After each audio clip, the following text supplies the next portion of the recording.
Olá pessoal, tudo bem? Estamos aqui para mais uma aula de gramática do Kaur e hoje nós vamos estar fazendo a revisão para a segunda fase do vestibular da Unesp. Desde já eu quero desejar a você que está na segunda fase os meus parabéns e boa sorte. Bom, sendo assim, nós vamos abordar os principais temas que geralmente estão nos vestibulares da Unesp. O vídeo vai ficar um pouquinho longo, então, caso você queira, é só aumentar a velocidade de reprodução. E nós vamos começar falando sobre figura de linguagem, certo? Então, vamos lá. Bom, as figuras de linguagem são usadas para exprimir de formas e objetivos diferentes os pensamentos da pessoa que escreve, a fim de comover, surpreender, fazer o leitor rir ou refletir sobre algo. Nós veremos separadamente cada uma das figuras de linguagem mais usadas em textos literários, jornalísticos e publicitários. Nós vamos começar com a antítese. A antítese é uma figura de linguagem que consiste na exposição de ideias opostas. Ela ocorre quando há uma aproximação de palavras ou expressões de sentidos opostos. Esse recurso foi especialmente utilizado pelos autores do período barroco. O contraste que se estabelece serve essencialmente para dar uma ênfase aos conceitos envolvidos, que não se conseguiria com a exposição isolada dos mesmos. É uma figura relacionada e muitas vezes confundida com um paradoxo. Várias antíteses podem ser feitas através de amor e ódio, sol e chuva, paraíso e inferno, Deus e diabo, alegria e tristeza. Então, a antítese ela é a figura mais utilizada do barroco, estilo de época conhecido como arte do conflito, em que também há presença de paradoxos por apresentar oposições nas ideias expressas. Então, a antítese ela é o quê? Ela é o uso de termos opostos na mesma frase. Então, todas as vezes em que em uma mesma frase eu usar termos opostos, termos que se contrastam, eu tenho uma antítese, ok? Por exemplo, mulheres adoram fazer compras, homens detestam fazer compras. Isso é o que se chama relação amor e ódio. Então, isso é antítese, ok? Quando a gente contrasta na mesma frase. Por exemplo, já estou cheio de me sentir vazio. Meu corpo é quente e eu estou sentindo frio. Do riso se fez o pranto. Ele a amava, ela o odiava. Hoje fez sol. Ontem, porém, choveu muito. Então, sempre que na mesma frase nós tivermos palavras que contrastam entre si, nós teremos a antítese.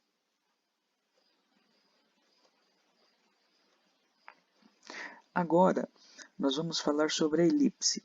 A elipse é a omissão de um termo da frase que seja facilmente subentendido. Omissão de uma palavra que, apesar de não exposta, pode ser identificada por quem lê. Então, todas as vezes em que eu retiro uma palavra de uma frase, mas ela fica subentendida de uma maneira fácil, eu tenho a elipse. Por exemplo, ele estava de casaco frio, ela de casaco de pele. Aqui eu tenho a omissão do verbo estava em ela estava de casaco de pele. Na frase eu tenho ele estava de casaco de frio, ela de casaco de pele. Aqui nós sabemos que o verbo estava aparece ali no meio, só que a gente não vê ele, mas a gente compreende de uma maneira fácil, ok? Então, todas as vezes que nós temos isso em uma frase, nós temos uma elipse. Quando eu tenho um termo na minha frase em que ele está oculto, em que eu não escrevo ele, mas ele é facilmente entendido.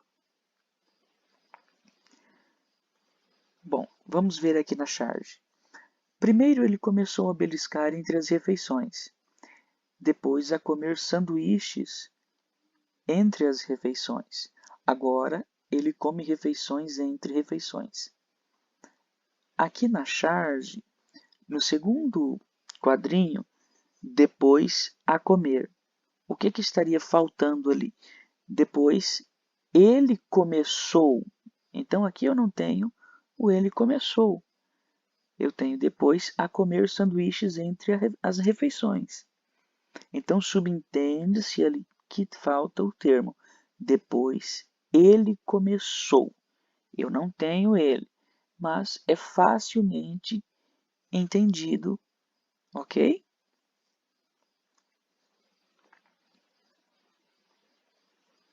Bom, agora nós temos o eufemismo. O eufemismo, ele é uma figura de linguagem que emprega termos mais agradáveis para suavizar uma expressão. Expressões populares têm um caráter cômico, o que pode atender em parte a do eufemismo. Situações de grande impacto, como a morte, beira o grotesco e a função dessa linguagem se perde. Um exemplo mais adequado é dizer que o indivíduo partiu ou que deixou este mundo. Eufemismos também mostram serventia para substituir palavras consideradas de baixo calão ou impróprias de acordo com algum tabu, ou mesmo para omitir nomes de divindades. Então, o eufemismo ele é utilizado para atenuar algo grave de ser dito. Por exemplo, ele passou dessa para uma melhor, para não dizer morreu ou faleceu.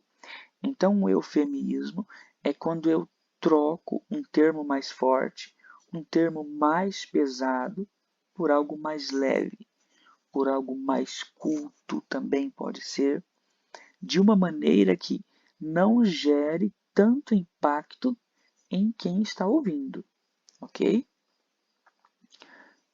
Vamos lá aqui um exemplo na charge. Fofoqueira não, querida. Eu sou produtora de biografias orais não autorizadas.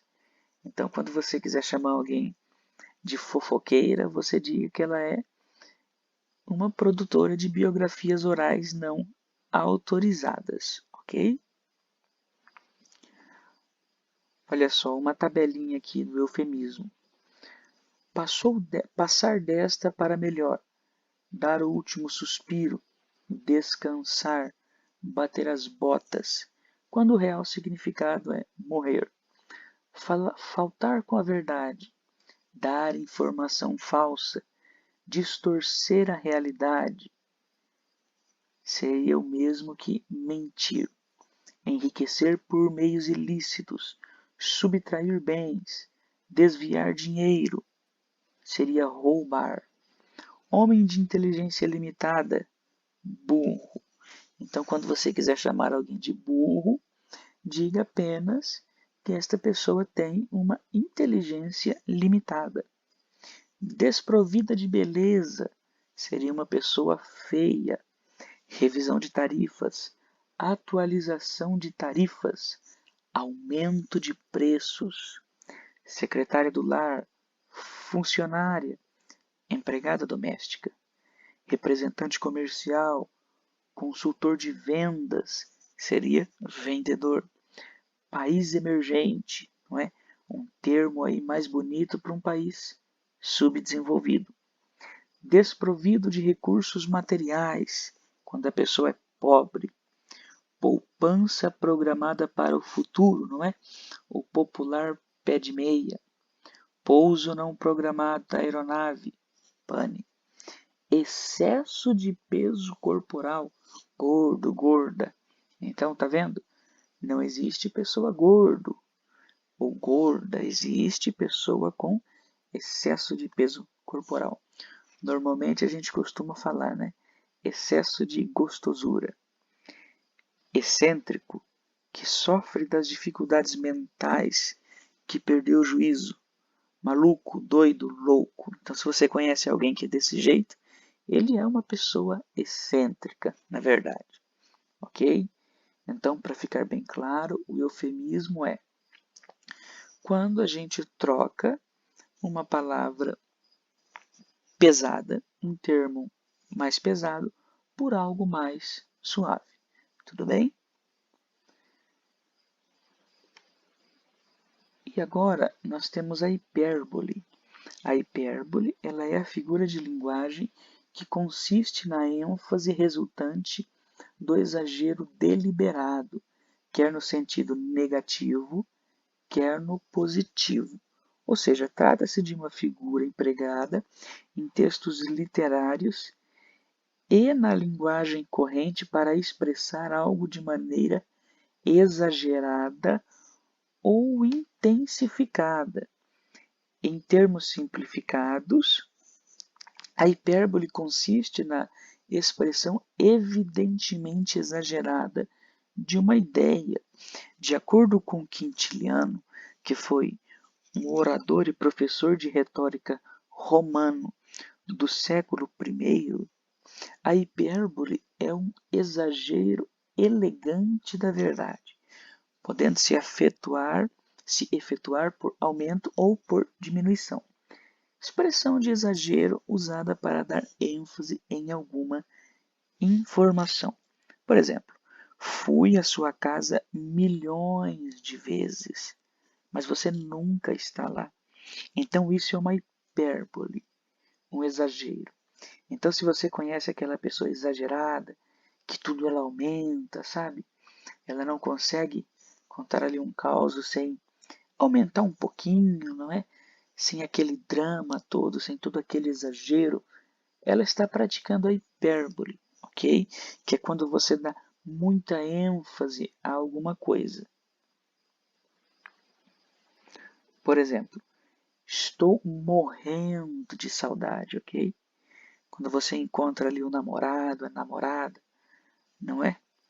Naquele calor do momento, na emoção ali do amor, você fala, estou morrendo de saudade, não é? Para dar um exagero ali. Eu também já falei mais de 1000 vezes para não nos encontrarmos aqui. Se a hiperbólica da linguaruda nos vira, vai virar a mulher elástico, babar cachoeiras e morrer de rir da nossa desgraça. Eu enlouqueço quando pego a vizinha no flagra. Então a hipérbole consiste em termos exagerados em uma frase, ok?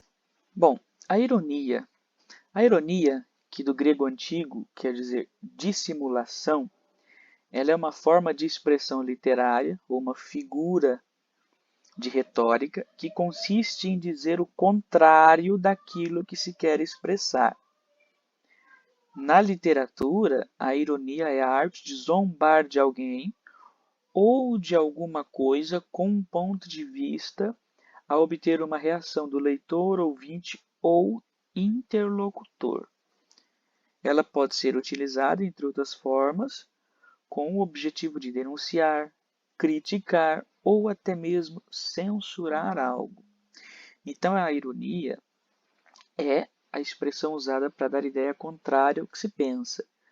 Quando você diz assim, aquela pessoa é muito irônica, não é? Você está dizendo que aquela pessoa fala uma coisa, quando na verdade ela quer dizer outra. Então, por exemplo, aqui nessa frase, nossa, muito obrigado. Você me ajudou muito. Só que esse ajudou muito aqui, não é? Esse ajudou quer dizer atrapalhou.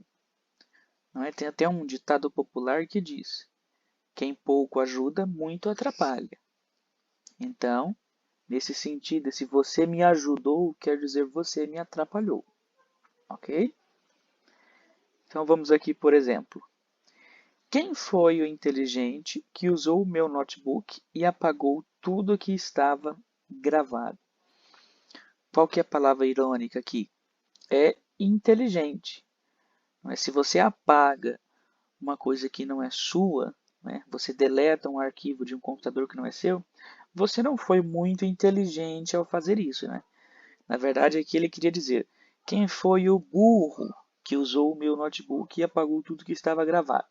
Só que se ele usasse a palavra burro, isso poderia soar de uma maneira jocosa, não é? Então ele usa a ironia de uma forma a fazer uma crítica, não é? Uma denúncia a alguém, chamando a pessoa de inteligente, quando na verdade não foi isso que ele quis dizer, certo? Bom, o próximo é a metáfora. A metáfora ela é uma figura de linguagem que produz sentidos figurados por meio de comparações e também é um recurso expressivo. A metáfora deriva do grego, que significa transferência ou transporte para outro lugar. Então, a metáfora ela é a relação entre duas palavras, na qual uma substitui a outra e forma significações semelhantes. Entenderam? Por exemplo, você é como um sol radiante em minha vida. Certo? Por exemplo, e se colocasse ali, você é como um raio de sol? Foi trocado para sol radiante. Então a metáfora é quando você substitui uma palavra por outra e que traz um significado muito próximo, ok? Por exemplo, Maria é uma flor. É igual Maria é bonita. A metáfora ela também pode ser usada como comparação, quando você usa uma palavra para comparar a outra e atribuir o mesmo sentido. Por exemplo, Maria é uma pessoa. A flor é uma planta. Quando eu digo Maria é uma flor, eu estou querendo dizer que a Maria é bonita. Mas por que eu comparo ela com uma flor? Por causa da beleza. Então, quando eu digo Maria é uma flor, eu estou dizendo Maria é bonita de uma forma em que eu a comparo com a beleza de uma flor. Então, isso é a metáfora. É quando eu troco essa palavra por uma com o mesmo significado ou semelhança entre os objetos. O próximo é a personificação, também conhecida como prosopopeia. É uma figura de linguagem que consiste em atribuir a objetos inanimados ou seres irracionais sentimentos ou ações próprias dos seres humanos. Personificação pode ser descrito como uma figura de linguagem em que um objeto ou ser vivo é personificado, ao atribuir características humanas e qualidades para isso. Em outras palavras, sempre que as emoções, desejos, sensações, gestos físicos e de fala são apresentados no contexto de um ser inanimado, a personificação é dito ter ocorrido. Através da técnica, descrevemos coisas inanimadas com ações humanas. Então, a personificação acontece quando animais ou seres inanimados, né, como objetos, recebem atribuições humanas. Por exemplo, a xícara falou para o bule. O que aconteceu? Por que este bico deste tamanho? A xícara fala? Não, não fala. A xícara ela é o quê? Ela é um objeto. Então, quando eu coloco na minha frase ou no meu texto a xícara falou, eu estou realizando uma personificação. Eu estou atribuindo uma ação humana para ela. Por exemplo, aqui nós temos um telefone antigo, um smartphone e uma Smart TV. O smartphone fala, o senhor pega o Wi-Fi? A TV fala, respeita o seu avô, moleque. Então, olha só, ele está falando de Wi-Fi. Até aí é uma característica de objetos. Depois, a Smart TV fala, respeita o seu avô. Avô é uma característica humana. Moleque também. Então, nós temos uma personificação porque esses objetos estão falando e estão falando sobre situações que ocorrem com os seres humanos. Por exemplo, naqueles filminhos, não é, da Disney, da DreamWorks, carros, aviões e etc., que falam, tem sentimento, ações, tudo isso é personificação. Tá? Lembrando que isso não ocorre somente com objetos, também com animais, que são seres irracionais. Naquele filme, por exemplo, do Shrek, não é? Aquele filme Shrek é o maior exemplo de personificação, porque ali você tem um burro que fala, um gato que luta, não é? E por aí vai. Então ocorre a personificação sempre que um ser irracional, seja um objeto ou um animal, recebe, não é? Ou tem ações ou características humanas, tais como emoções, pensamentos e etc. E por último, nós vamos falar sobre o pleonasmo. O pleonasmo ele consiste na repetição de um termo da oração ou do significado de uma expressão. Isto é, alguma informação que é repetida desnecessariamente. De acordo com o dicionário Wise, pleonasmo é uma redundância de termos no âmbito das palavras. São palavras desnecessárias, né? Palavras redundantes, usadas para reforçar uma ideia. Por exemplo, ele desceu lá embaixo para ver se você estava. Quando você desce, automaticamente é para baixo. Você não desce para cima. Não é? Então, por exemplo, esse desceu aqui já seria suficiente, não precisaria do lá embaixo. Ou então poderia colocar ele foi lá embaixo. Ok? Então, pleonasmo é a repetição de termos, de palavras desnecessárias, não é? Palavras com o mesmo significado. Não necessariamente as mesmas palavras, mas as palavras com o mesmo significado. Por exemplo, aqui as expressões em vermelho são os pleonasmos. Entrar para dentro. Ora, se você entra, já é para dentro. O correto seria somente entrar. Acabamento final. Se é acabamento, nós já estamos falando do final. Então, o correto é só acabamento. Elo de ligação. Não tem como ter um elo se não tem ligação. E se você tem uma ligação, já é um elo. Então, o correto é só elo. Voltar a repetir. Quando você repete, automaticamente você está voltando algo. Gritar bem alto. O correto é só gritar. Eu nunca vi ninguém gritar baixo até hoje. Se você conhece alguém que grita baixo, por favor, me avise. Então, o correto é só gritar. Descer para baixo, como nós acabamos de falar, o correto é só descer. Outra alternativa. Quando você fala de alternativa, você já está se referindo a outra coisa, outra questão, a outro modo, seja o que for. Então não precisa de outra. E é muito comum isso e nós nem percebemos, não é? Quando a gente diz, eu não tenho outra alternativa. Não é? O correto seria, eu não tenho alternativas. Ou alternativa. Ou então poderia falar, eu não tenho outra escolha. Certo? E encarar de frente. Se é encarar, já está falando cara a cara. Para ficar cara a cara, tem que ser de frente, pessoal. Senão seria de costas, correto? Então, o pleonasmo ele é mais comum do que nós imaginamos.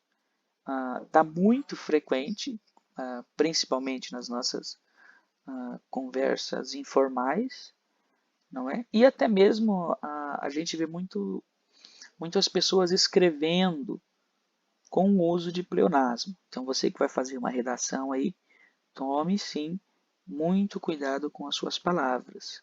Tudo bem? Tome cuidado com o pleonasmo, porque isso é um erro gravíssimo.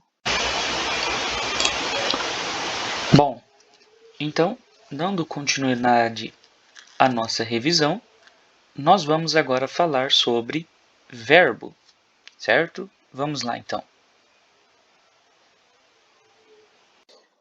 Bom, primeiro, o que é o verbo? O verbo ele é uma palavra que vai indicar uma ação, um movimento, um estado ou um fenômeno meteorológico. É comum também você ver a seguinte definição, que verbo é tudo aquilo que indica ação, estado ou fenômeno da natureza, ok? De qualquer forma, é basicamente a mesma definição. Bom, o verbo, sendo uma palavra que vai indicar isso para nós, ele pode sofrer algumas variações de acordo com as suas flexões. Mas que flexões são essas? O verbo ele vai possuir as flexões de modo, que são modo indicativo, modo subjuntivo e modo imperativo.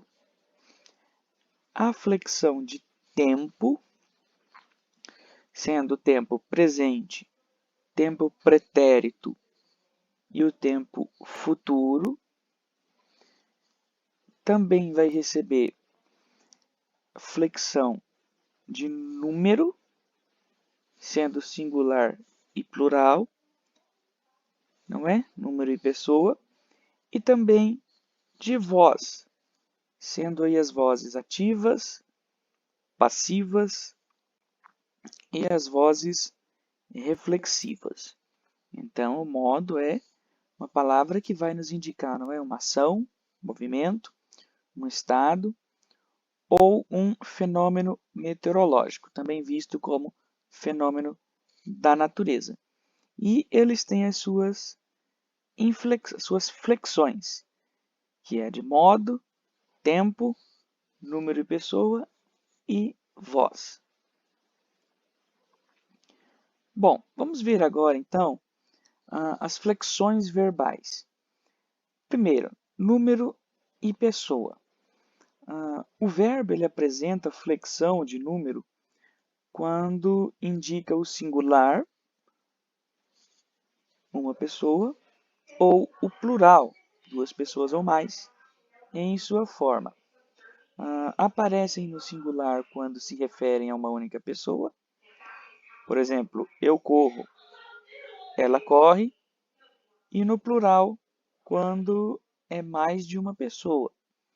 Por exemplo, nós corremos, eles correm. E também os verbos se flexionam em número, singular ou plural, e pessoa, primeira, segunda e terceira pessoa. Ok? Bom, nós também temos os modos, tá? Mas o que é o modo verbal? O modo verbal ele vai indicar a atitude do falante em relação à ação que ele anuncia. Por exemplo, eu arrependo, eu arrependi, eu arrependerei. Então vamos lá. O modo indicativo, que é quando o falante ele tem certeza da sua atitude e o fato ele é ou será uma realidade. Então vamos lá. Por exemplo, estudei muito para a prova. Estudarei bastante para essa prova. Então, no meu modo indicativo é quando eu tenho certeza do fato, sendo esse fato uma realidade ou uma possível futura realidade, ok?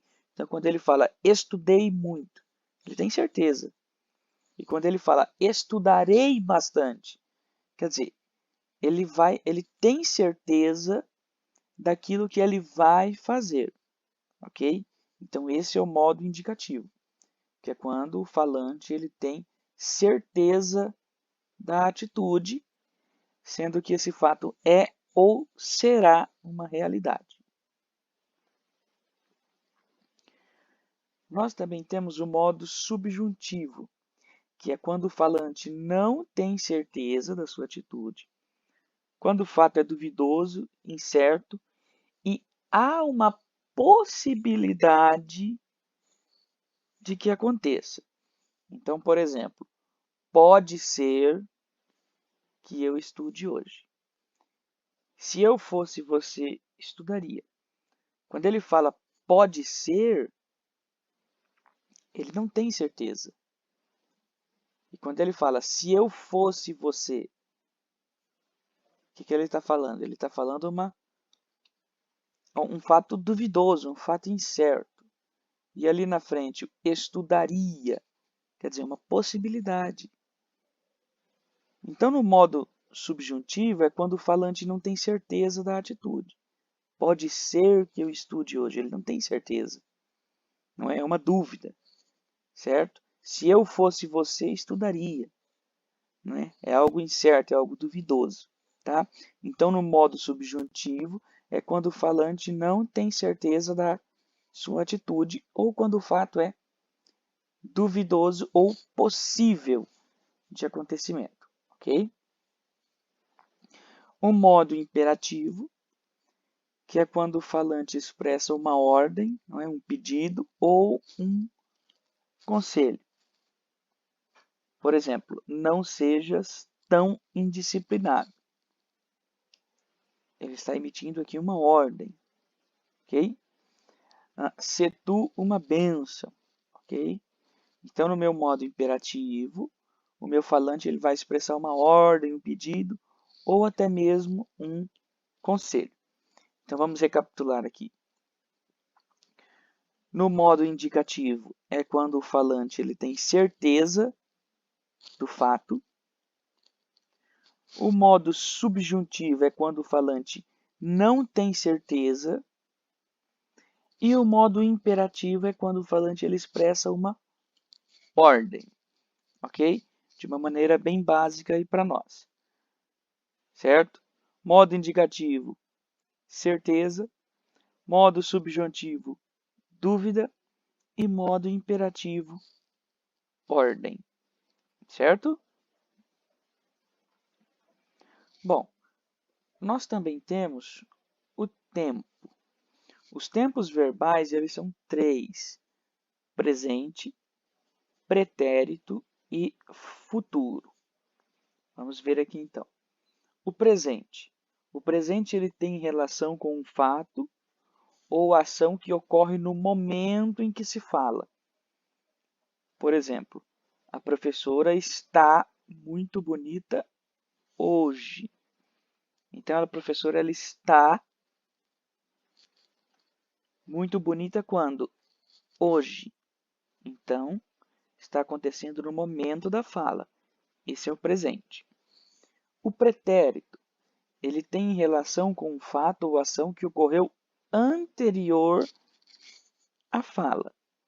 Então, por exemplo, a professora estava muito bonita ontem. Então, ela estava bonita quando? Ontem. Ela estava bonita ontem. Então, o fato dela estar bonita aconteceu ontem, anterior à fala, certo? E o futuro? O futuro tem relação com um fato ou ação que irá ocorrer posterior à fala. Por exemplo, a professora estará mais bonita amanhã, pois é nossa formatura. Então, qual que é o fato aqui? O fato é que a professora estará bonita. Quando?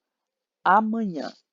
Então, vai ser depois da fala em que está ocorrendo, ok? Então, o nosso fato aqui é o quê? É o bonita, certo? O nosso verbo. Quais são os nossos verbos? No presente é está,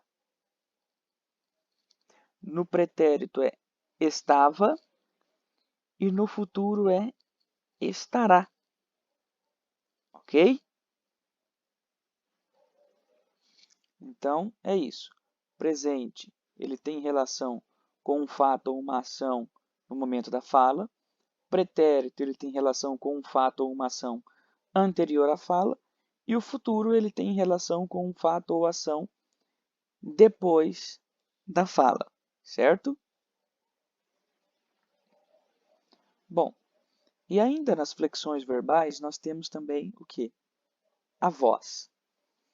A voz do verbo, ela faz referência ao tipo de relação entre o sujeito e o verbo, tá? Então, nós vamos ver aqui os tipos de vozes. Primeiro, voz ativa. Ela acontece quando o sujeito pratica a ação. O sujeito, ele é quem? Ele é o agente da ação. Então, por exemplo, o aluno respondeu a pergunta da professora. Então, quem é o meu sujeito? O aluno. Certo? Qual é o meu verbo aqui? Respondeu. Então, ele está praticando uma ação. Ele respondeu o quê? A pergunta da professora. Na voz passiva, acontece quando o sujeito sofre a ação.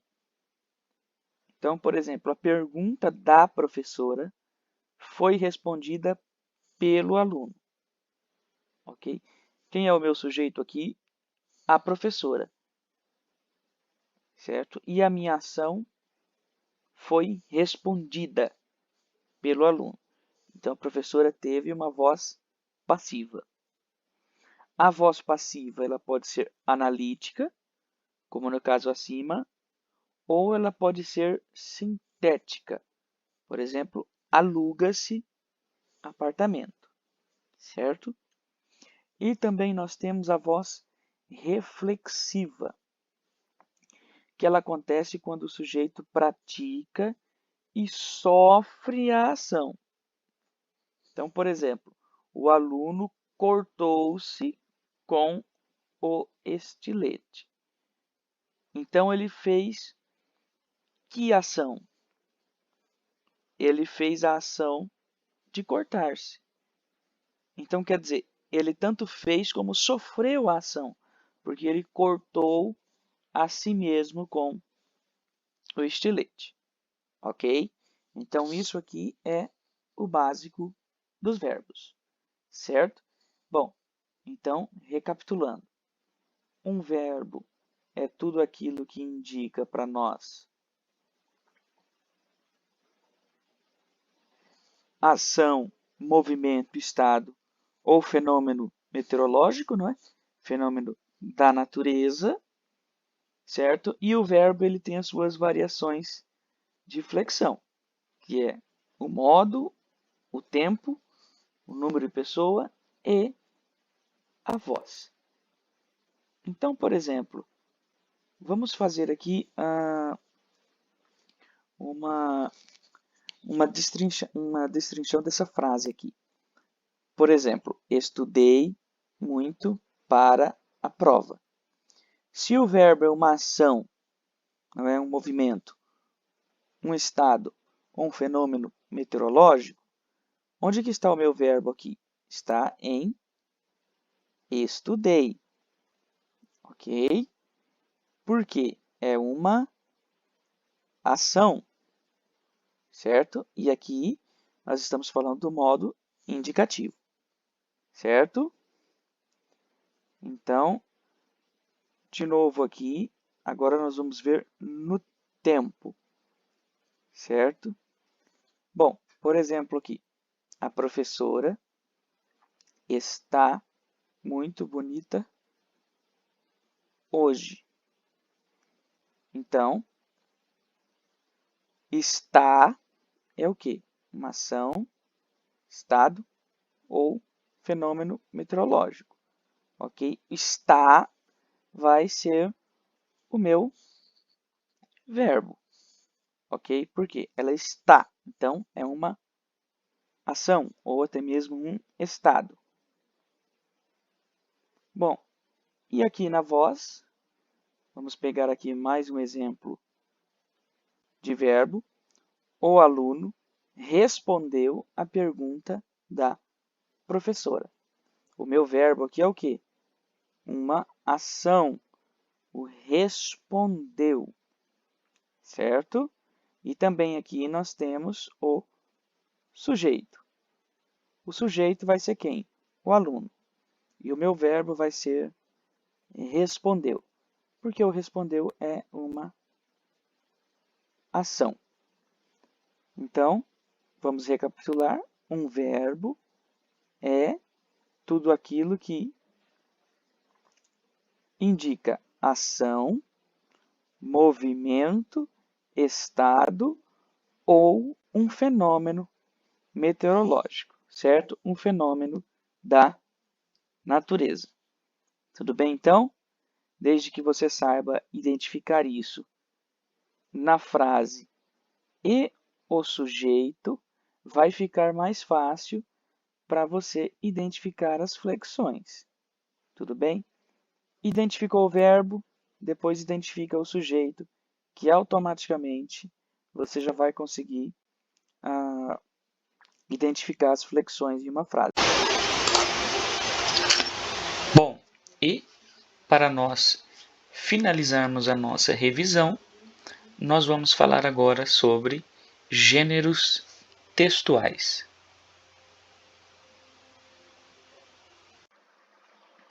Bom, o que são gêneros textuais? Eles são estruturas relativamente estáveis de composição, com as quais realizamos intervenções sociais, tanto por escrito quanto por meio da fala. Ou seja, os gêneros são as ferramentas, os instrumentos que utilizamos para podermos exercer os atos comunicativos em geral. Seja uma curta mensagem via WhatsApp, e-mails corporativos, produção de reportagens, entrevistas, contos, páginas de diário, receitas de bolo, artigos científicos, seminários, teses e etc. Os gêneros adaptam-se às nossas necessidades de comunicação e remodelam-se a depender do tempo em que são produzidos. Antigamente, era comum que as pessoas enviassem telegrama, caso quisessem velocidade na interação, na conversa. Hoje, esse recurso tornou-se obsoleto. Nós temos aí tecnologias suficientes para nos comunicarmos em piscar de olhos. Hoje nós comunicamos quase que de forma instantânea, uma vez ou outra, com um leve delay, dependendo aí da velocidade da conexão de internet ou também do desempenho do aparelho. Mas hoje nós comunicamos de uma forma extremamente rápida. Bom, os gêneros textuais, eles podem ser divididos como unidades formadoras de sentido, com determinados propósitos ou intencionalidades discursivas. Nesse sentido, a vontade do emissor, o locutor, poderá ser revelada por meio do discurso, seja informar, convencer, contar uma história, persuadir, posicionar-se, opinar-se e etc. É importante ressaltar que não é o fato de pertencer a um determinado gênero que fará com que o texto seja rigorosamente imutável. Ou seja, é uma inverdade dizer que todos os artigos de opinião serão iguais. A estrutura do texto e o que ele enuncia sempre dependerão das condições de produção. Quem diz por que diz, para quem, como, por meio de qual veículo, com qual intenção e em que contexto. Bom, para nós entendermos melhor o contexto dos gêneros textuais, podemos construir a seguinte imagem. Os gêneros são elementos constitutivos de grandes conjuntos, uma vez que reúnem determinadas sequências linguísticas em sua composição, mas se diferem com relação à intencionalidade e trazem também outras características que se desenvolvem considerando o contexto cultural e temporal a que estão submetidos. Vejamos, se pensarmos em um grande conjunto chamado tipo narrativo, poderemos ver dentro dele diversos elementos: fábula, conto, crônica narrativa, diário, romance e etc. O que esses textos têm em comum? Todos eles contam histórias, narram, relatam.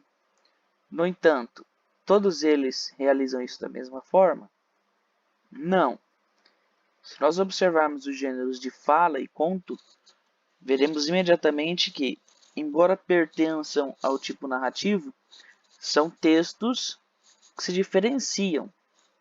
Por exemplo, com relação à construção das personagens e à intenção discursiva.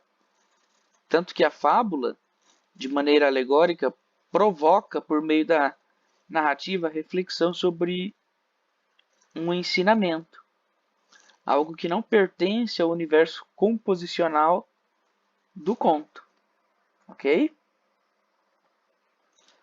Bom, enquanto os gêneros são formas flexíveis de textos, os tipos, por sua vez, caracterizam-se pela rigidez, pela estruturação pautada em sequências linguísticas, pelo uso de vocabulário específico, por relações lógico-semânticas com propriedades mais fixas, sendo os grandes conjuntos nos quais estão contidos os gêneros textuais. Os estudos linguísticos, em sua maioria, reconhecem pelo menos os seguintes tipos ou tipologias textuais: narração, argumentação, descrição, injunção e exposição.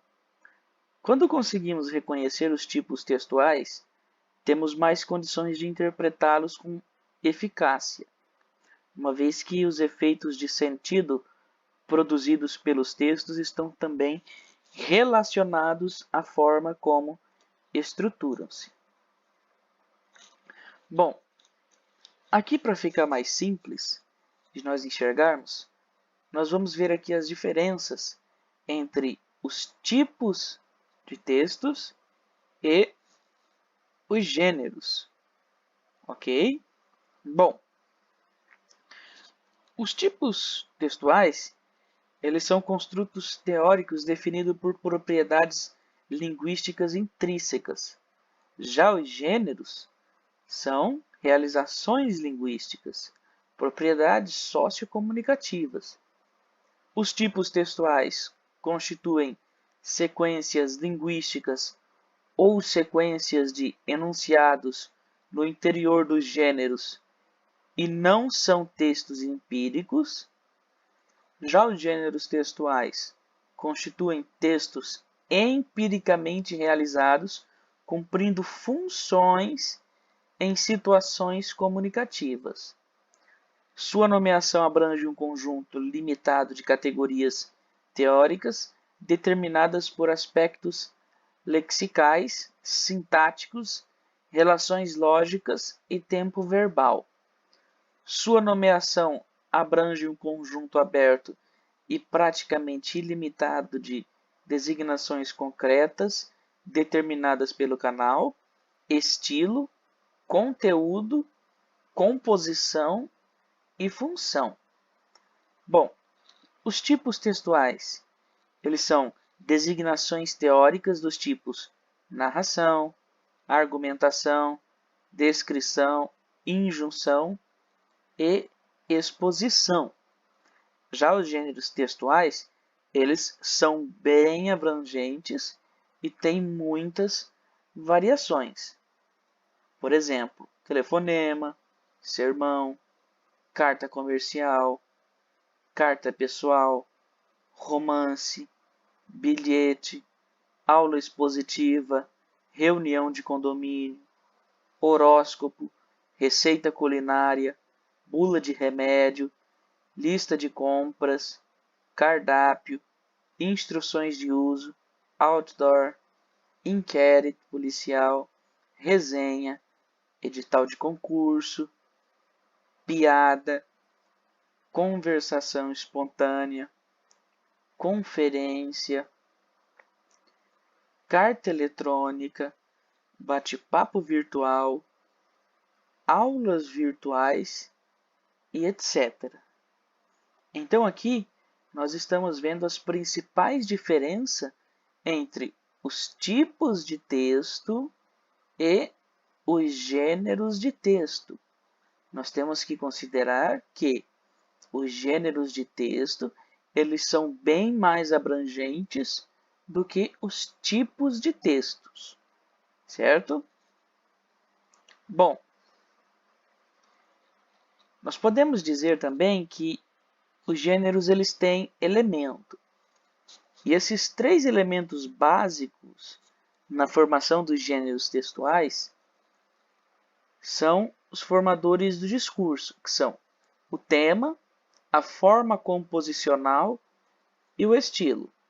Com relação ao tema, é importante dizer que não se trata apenas do assunto que será tratado no texto, mas é aquilo que parte também de um determinado ponto de vista ou intencionalidade de quem diz ou escreve.